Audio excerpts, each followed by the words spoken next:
I consider myself an evangelical Unitarian Universalist. I know, surprising to hear from the outreach director of one of the largest UU churches in our denomination. But seriously, I believe that Unitarian Universalism is the best kept secret in the world. We do ourselves and our movement a disservice by safeguarding this secret. Unitarian Universalism is a life saving faith. The community we offer, the non judgmental, non creedal spiritual nourishment, the acceptance, and the commitment to growth, it changes people. It saves people. In this faith, we save each other. There's no higher power promising a heavenly afterlife. There are no sins to be forgiven or Son of God to hand your life over to. We bear the weight of each other's burdens. But see, that is the attractiveness of God, isn't it? God is perfect, infallible, all-knowing and all-seeing, a supreme being, unhuman, unlike us, because we are very human. We are an unperfect, flawed, sometimes less than aware, definitely not all-knowing people. We need each other. As Reverend Teresa I. Soto says, all of us need all of us to make it. Our community is stronger and better with the next person in it. Our community is stronger and better with the next person in it. This is why I talk about evangelizing Unitarian Universalism. Because we know we are better together, and even better when our together grows. I always tell new members at our church, I'm so glad you are here. It wasn't the same without you. As if they've been coming for years and we felt their absence. But we didn't we? Once someone's joined, it's like we couldn't imagine it any other way.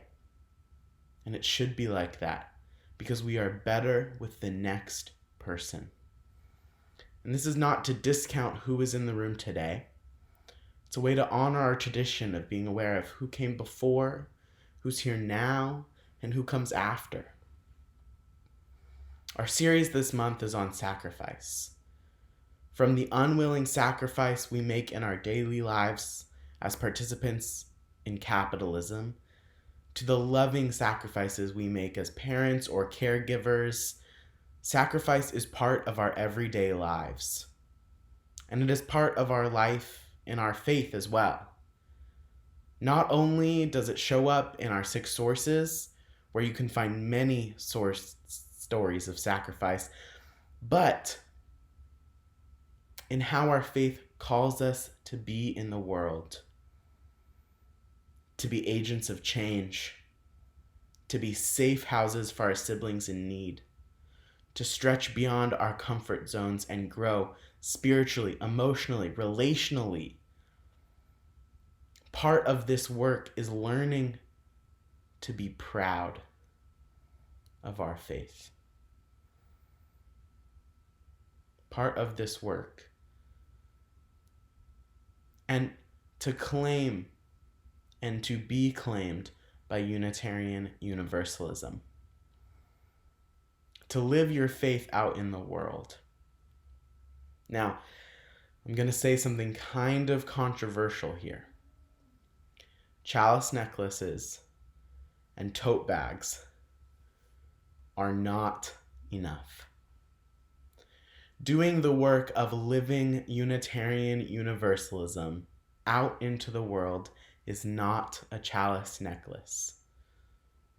It is actually showing up and doing the hard work. Chalice necklaces and tattoos and tote bags and necklaces and all the UU swag is amazing. And I love it. Don't get me wrong. I've got tons of UU swag. But it's not where the hard work lies. How can you identify yourself as a person of faith without it? Let's give this some deep thought. What are the immaterial ways you tell the world you're a Unitarian Universalist? What are the immaterial ways you tell the world you are a Unitarian Universalist? And part of showing up and doing the hard work for us white people is making congregations a welcoming place for our siblings of color. Too often, our Black and brown visitors can't even get past greeters or the welcome table without microaggressions, feeling out of place or unwelcome, or sometimes over welcome, like tokenized. And when we have members of color, we hear from them often that they have to step away from the congregation at times because it's just too much. And remember what I said earlier.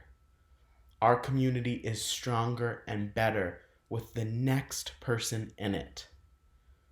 Even more when that is a person of color and feels welcome and held.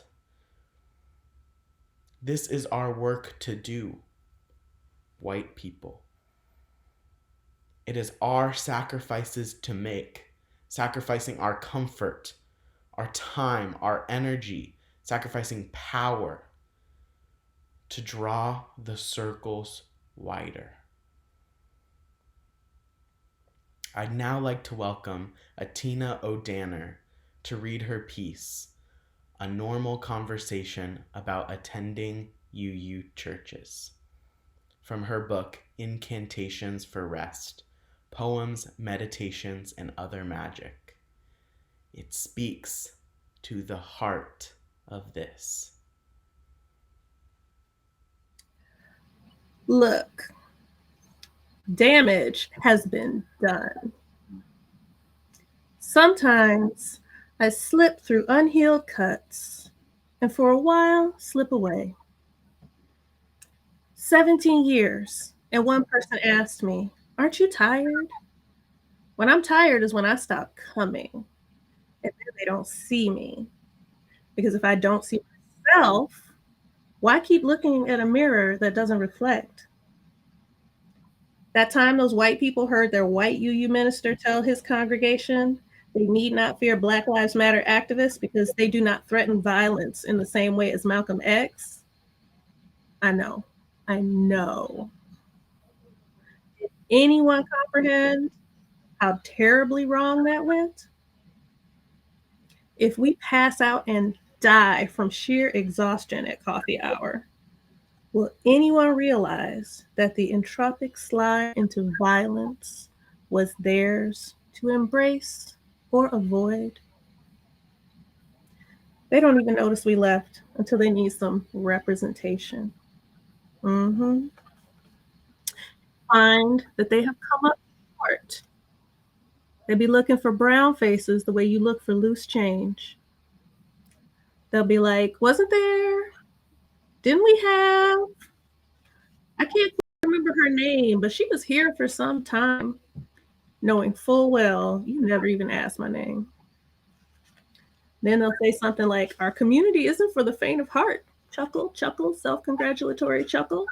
Seriously, though, it's not funny to be exacerbating heart issues. Cortisol levels in Black UUs on Sunday morning ain't no joke. Should we speak again and again when the air around us holds stubbornly still? Should I keep talking until I suffocate? I did not come here to be a ghost. If we're all supposed to be in the same faith and they want to worship together, they need to learn curiosity. Y'all better learn how to learn. Let curiosity lead them past. Where are the brown faces that might count them? May I remind you that question has been answered. I mean, worry about their own selves. As in, why would we even want to be among you? What sanctuary is even available to shelter from the pain that whiteness was created to create? They don't even know.